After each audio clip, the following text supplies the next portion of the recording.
Good morning my dear students. तो पिला माने आज आम तुम मानकर तृतीय अध्यायटे आरंभ करवा जार ना हूँ सुषम खाद्य सुस्थ शरीर उपाय। तो ये विषय वस्तुर ना एपरे कहीं दि जाए कौन पे दि जाए छुआ कौन पाइना आमे माने जानिबा आमे माने कौन जानिले किभली भाव में आमे सुषम खाद्य खाइबा द्वारा आम शरीर को आमे सुस्थ रखि था से ए विषय वस्तुर ना रखा जाए सुषम खाद्य और सुस्थ शरीर उपाय। तो आमे सुषम खाद्य कौन सुषम खाद्य खाइबा द्वारा आमर लाभ कौन होता है ये सब जानिबा किंतु ता पूर्व आमे जानिबा खाद्य कौन आमे खाद्य कहीं खाई थाउ है आमे खाद्य कौठारु पाई थाउ खाद्य खाइबा द्वारा आमर कौन होता है खाद्य आम कौन आवश्यक ए बाबद आम कि जाना बुझल। तो ये हूँ तुम आज मान खाली टिके इंट्रोडक्शन क्लास टी। तो मुझे तुम मानू नोट्स शेयर करी ठीक अच्छे। तो तुम्हें से नोट्स को कौन लिख तुम नोट डाउन कर तुम मान कॉपी रे।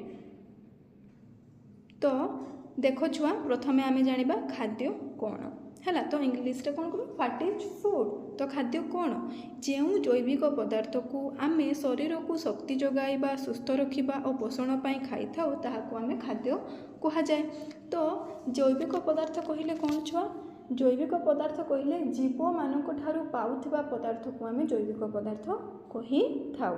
जेमिति कि है आमर कौन आम विभिन्न प्रकार फल पनीपरिया क्षीर माछ मांस ये सब आम कौन जीव मान पाई था हाँ कि नहीं। तो जो सब पदार्थ आम मैंने जीव मान पाई था से पदार्थ को आम मैंने कौन कहू जैविक पदार्थ कही थाउ। तो जो जैविक पदार्थ को आम शरीर को शक्ति जगाइबा सुस्थ रखा एवं पोषण पाई खाई थाउ ताहाकू खाद्य कह जाए। तो जो जैविक पदार्थ को आम कौन पाई खाई थाउ आम शरीर को शक्ति जगाइबा पाई आ सुस्थ रखा पाई आ कौन पोषण पाई बुझिल। तो से ताकू आम कौन को खाद्य कहू। तो खाद्य कौन कहले खाद्य क्या कह जाए कहले तुम कौन कह आंसर तुम कह कि जो जैविक पदार्थ को आम आम मान शरीर को सुस्थ रखापी हाँ कि नहीं खाद्य खाइले सीना आम सुस्थ रहा। तो सुस्थ रखापी आ कौन शक्ति जगाइबापी खाद्य कौन पाई खाई था प्रथम तो शक्ति पाई तो शक्ति जगाइबापी सुस्थ रखापी आ पोषण पाई जो जैविक पदार्थ को आम खाद्य आकार माने खाई थाउ ताको आम खाद्य कहबा ठीक अच्छे। तापर देख खाद्यर मुख्य 6टी उपादान। तो खाद्यर कौन कौन उपादान रही छुआ 6टी उपादान कौन कौन श्वेतसार प्रथमे है प्रथमे कौन खाद्यर प्रथम उपादान श्वेतसार। तो श्वेतसार आम कौठार पाइबा भात रुटी आलू चीनी यही खाद्य खाइले आम श्वेतसार पाइबा। से भाई स्नेहसार कौटू पाइबा तेल घी लवणी आउ बादाम बुझिपार। तापर देख छुआ पुष्टिसार ठीक अच्छे। तो पुष्टिसार छुआ आम को खाद्य पाइबा डाली है माछ है मांस है अंडा है छेना है से आम पुष्टिसार पाइबा। से भाई धातु सार बा खनिज लवण आम कौ खाद्य पाइबा क्षीर शाग परिबाठू आम कौन पाइबा धातु सार आ खनिज लवण। से जीवसार बा भिटामिन बुझिपार। तो जीवसार अन्य नाम कौन भिटामिन। तो जीवसार आम कौटू पाइबा फल आउ पनीपरिबार पाइबा। से भाई भाव में जल जल कौन आम जो पानी को आम प्रत्येक दिन पीछे जल से भी जल हो पार फलर रस बुझिपार। तो यही सब हूँ तुमर थिला खाद्य कौन आउ खाद्यर 6टी उपादान बाबद ठीक अच्छे। तो तुम्हें ये सब को नोट कर प्रथमे लिख खाद्य कौन बुझीगला खाद्य कौन लिख खाद्य कौन लिख तापर लिख खाद्यर 6टी उपादान प्रथमे श्वेतसार बाबद श्वेतसार तापर स्नेहसार तापर पुष्टिसार धातुसार जीवसार आउ जल ठीक अच्छे।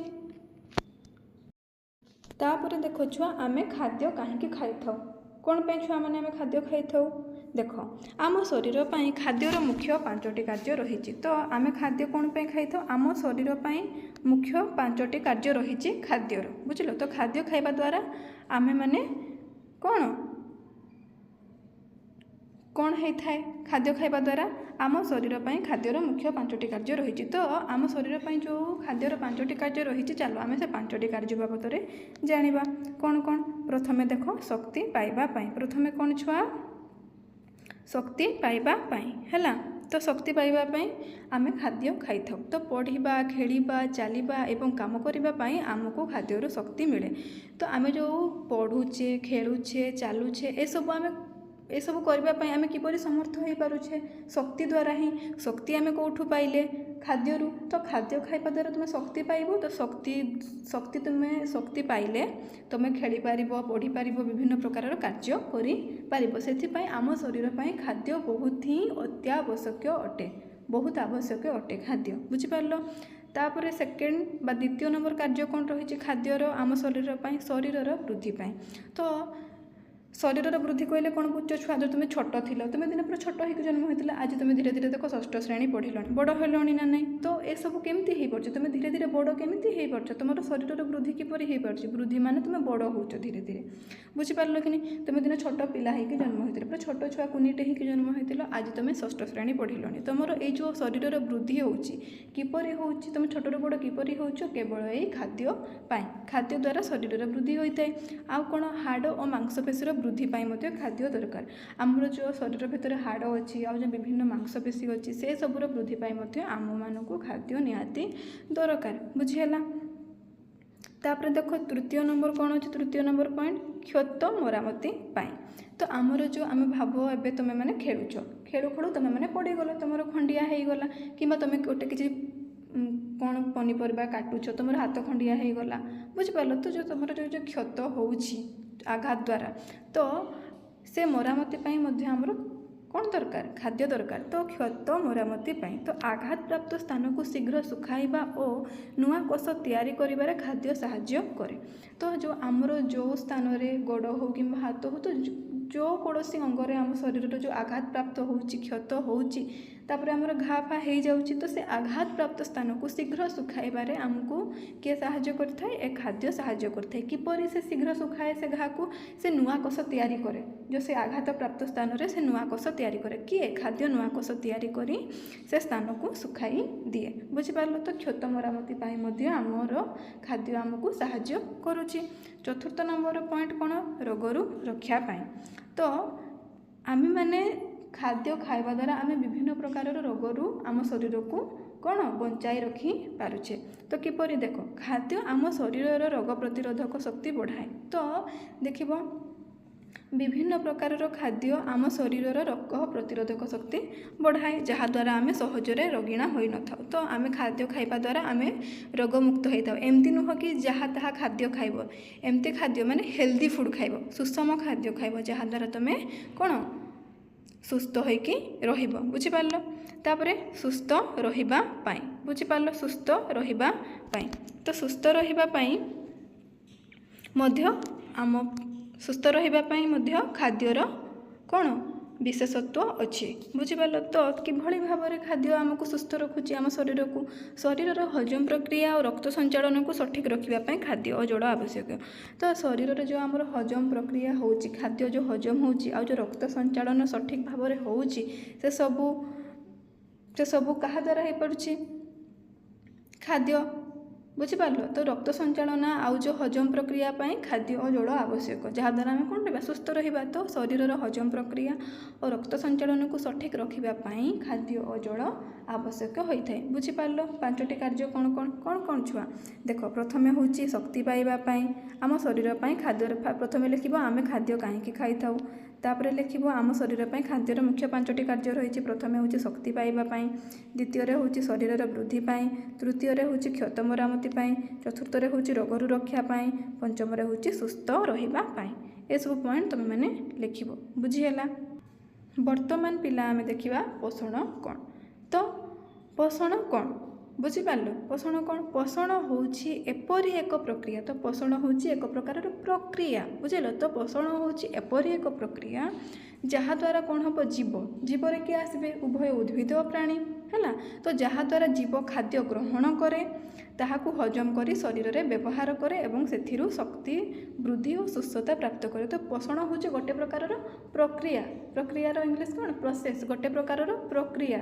ବୁଝିପାରିଲ? ତ ପୋଷଣ ହେଉଛି ଏପରି ଏକ ପ୍ରକ୍ରିୟା ଯାହାଦ୍ୱାରା କ'ଣ ହେବ? ଜୀବମାନେ ଖାଦ୍ୟ ଗ୍ରହଣ କରିବେ, ମାନେ ଖାଦ୍ୟ ଖାଇବେ, ଆଉ କ'ଣ ତାକୁ ହଜମ କରି ତାପରେ ଖାଦ୍ୟକୁ ହଜମ ହେବ।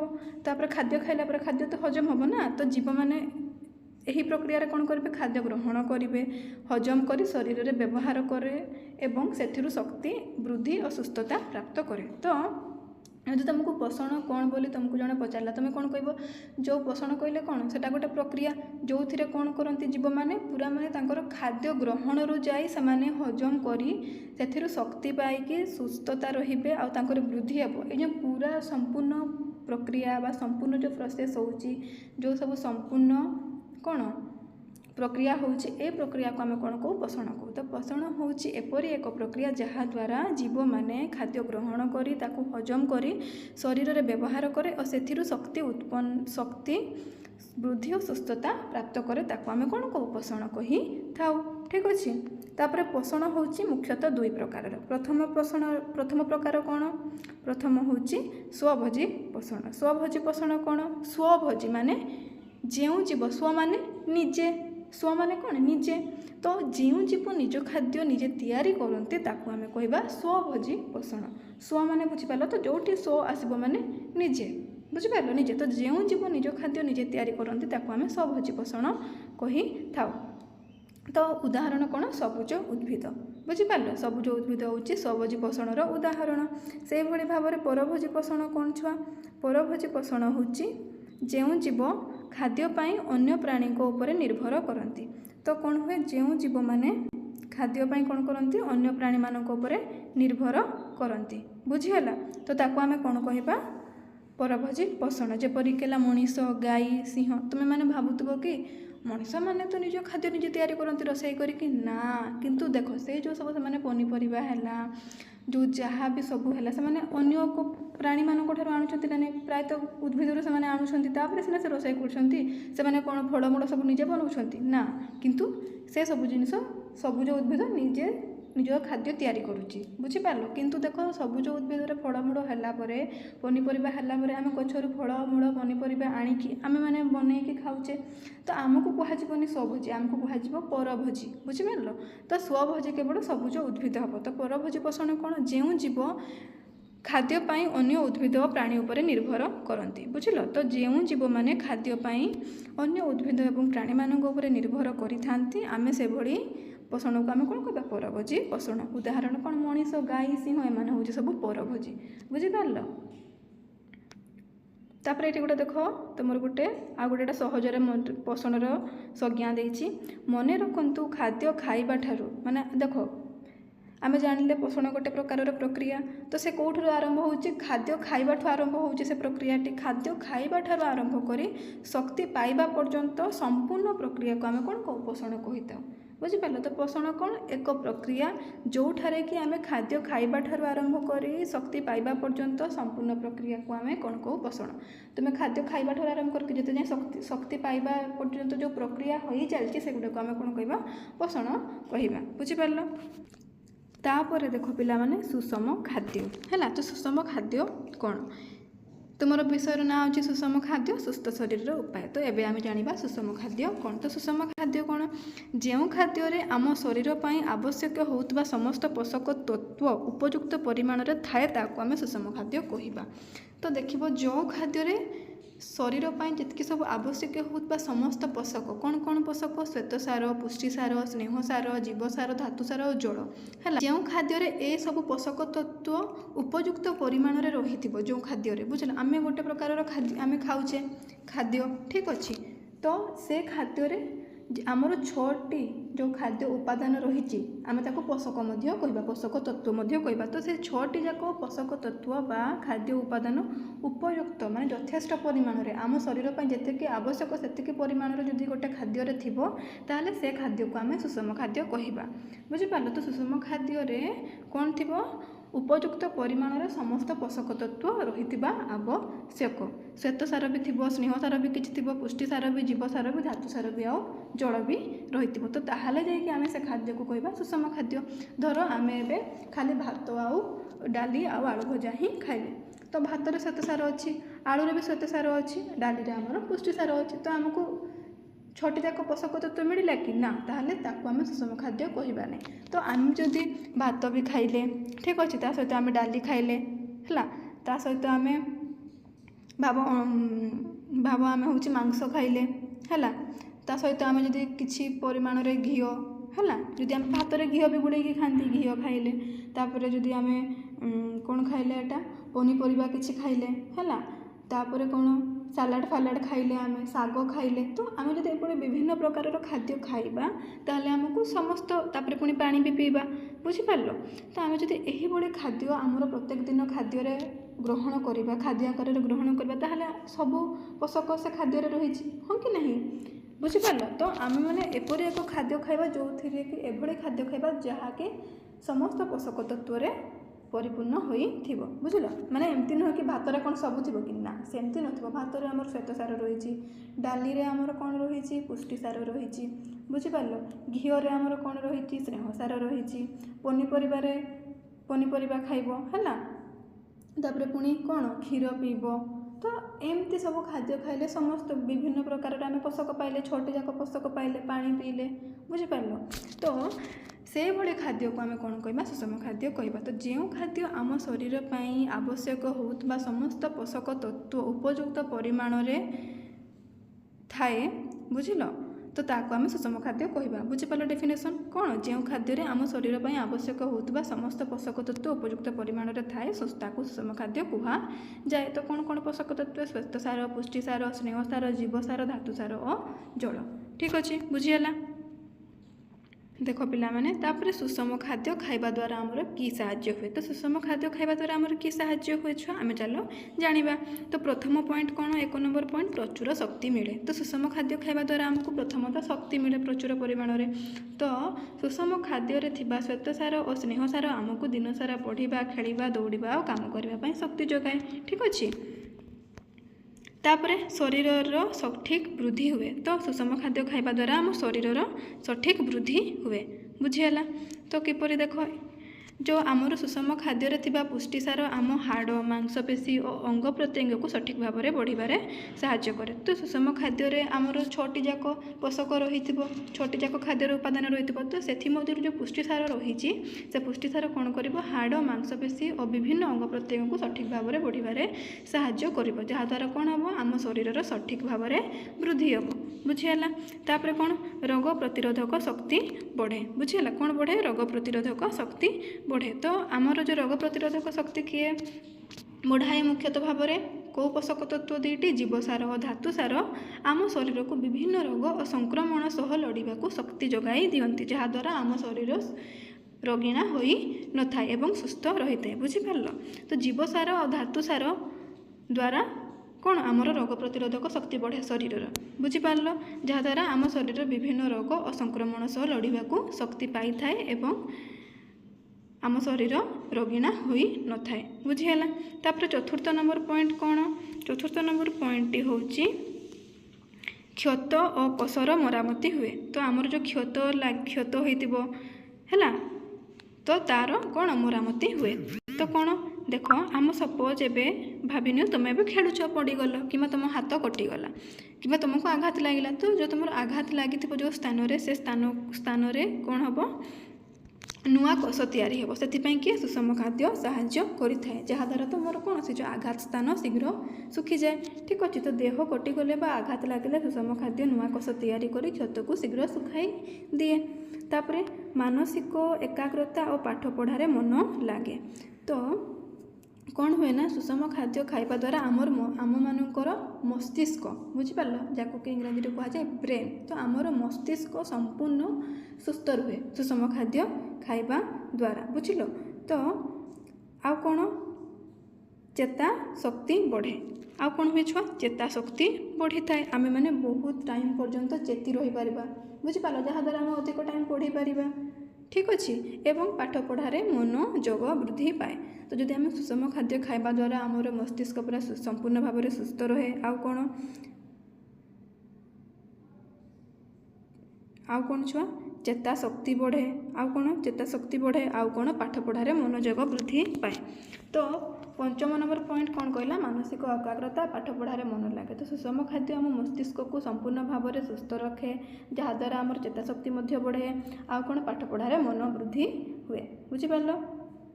ତାପରେ ଅପପୋଷଣରୁ ରକ୍ଷା କରେ ହେଲା। ତ ସୁଷମ ଖାଦ୍ୟ ଆମକୁ କେଉଁଥିରୁ ରକ୍ଷା କରେ, ଅପପୋଷଣରୁ ରକ୍ଷା କରେ।